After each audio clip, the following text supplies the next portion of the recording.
জামাত একটা রাজাকার দল, স্বাধীনতা বিরোধী শক্তি। আমি আমার জীবনে জন্মের পর থেকে পত্রিকান্তরে যা পেয়েছি, লোকমুখে যা শুনছি, তাতে তাদের সমর্থন করার মতো কিছু নাই। কিন্তু তারা যেহেতু রাজাকার হিসেবে চিহ্নিত, আপনি কেন তাকে মন্ত্রী বানাইলেন? কেন তার সাথে একত্র হয়ে আপনি ক্ষমতায় গেলেন? আবার যখন আন্দোলন করতে হবে কারো বিরুদ্ধে, তখন আবার তাকে সাথে নিবেন। তখন কি আপনি তার গায়ে থেকে ঘ্রাণ পান? আর যখন প্রয়োজনের পর গন্ধ পান, এই কারণে আস্থার সংকট। আমাকে আস্থার জায়গাটায় যেতে হবে। আমি আস্থা যে নিব কিভাবে? একটা দল কন্ডিশন দিছে, এখন কন্ডিশন যদি না মানে তাহলে তারা কি করবে, তাদের ব্যাপার। আবার যারা কন্ডিশনটা মানতে চান না, তাদের বিরুদ্ধে যদি কেউ রুখে দাঁড়ায়, তাহলে তিনি কিভাবে মোকাবেলা করবেন, তার ব্যাপার। আমাদের তো ব্যাপার না, এটা পরিষ্কার। আর উনি একটা বললেন যে আমরা ষড়যন্ত্র, না মানে আপনাদের ব্যাপার না কোন সেন্সে? আমি আপনার মন্তব্য জানতে চাইছি যে বিষয়টা কিভাবে দেখছেন আপনি। দেখছি কিভাবে, সেটা হইলো আপনি উনি ইলেকশনের কথা বললেন। ইলেকশন কিন্তু দরকার। আপনি গণতান্ত্রিক দেশে গণতান্ত্রিক প্রক্রিয়ায় ক্ষমতা থাকবে মানুষ, এটাই স্বাভাবিক, এবং নির্বাচন আপনার দরকার। কিন্তু নির্বাচনে কিন্তু একমাত্র ব্যারোমিটার নয়, আরো কতগুলো অ্যাসপেক্ট আছে। যেমন আপনি বাংলাদেশে দ্বিদলীয় শাসন চলছে, চলমান দ্বিদলীয় শাসন, কখনো আওয়ামী লীগ কখনো বিএনপি, এই তো আমাদের প্রক্রিয়া। ক্ষমতা এইভাবেই ছিলাম, 91 বলেন, 96 বলেন, 2001 বলেন, আপ টু 2008 পর্যন্ত যায়, বাকিগুলো আমি ধরলাম না।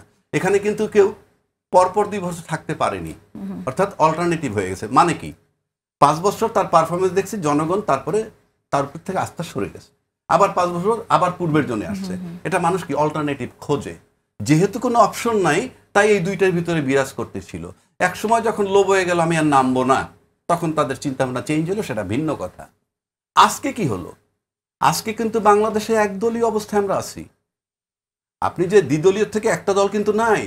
আমার মাঠের সামনে খোলা মাঠ, এবং আমি নির্বাচনের জন্য যে রেটে চিৎকার করছি, অপরাধ নয়।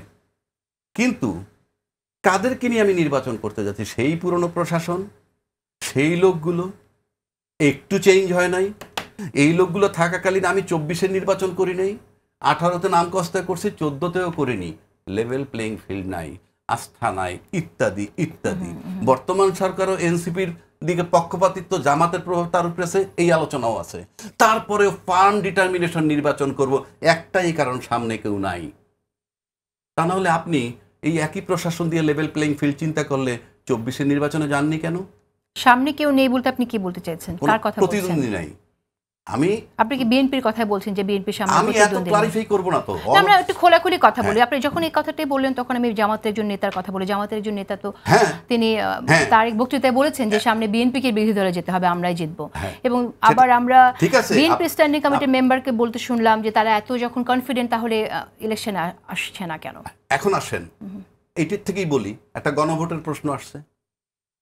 বিএনপি সবচেয়ে বড় দল, তার পপুলারিটির অন্ত নাই, ইলেকশন হলেই 2/3 মেজরিটি পেয়ে যাবে।